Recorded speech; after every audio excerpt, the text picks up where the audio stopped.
Madagascar Information.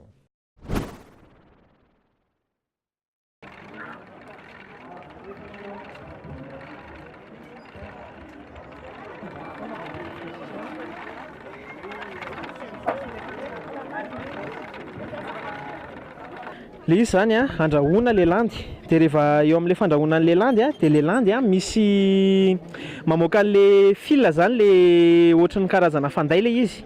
de mamoaka misy fil zany ohatran'ny hoe faharoratra zany avoakan'ny vavany, de fonosiny ao anatiny iny zany a, fonosiny ao anatin'le faharoratra avoakan'ny vavany iny zany le vatany mamono ny tenany zany izy,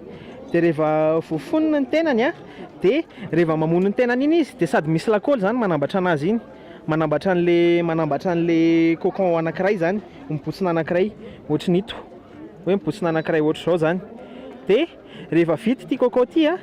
de maka cocon zany eo amin'ny cinquantaine eo, soixantaine ohatry zany,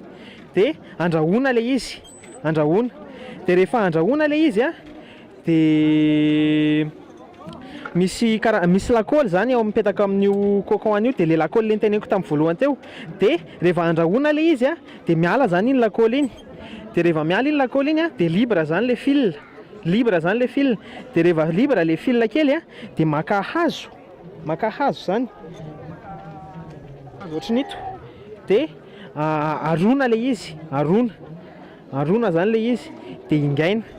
De rehefa miainga le izy a, de misy trentaine eo a manaraka, tsy izy rehetrarehetra zany manaraka fa misy manaraka zany le izy, de miditra eto amin'ity machine ity, de mipetraka etsy le izy a, de rehefa mandalo amin'ito zany le izy de miraikitra lasa fil anankiray zany le maromaro nitambatra teo. Zay. Madagascar Information.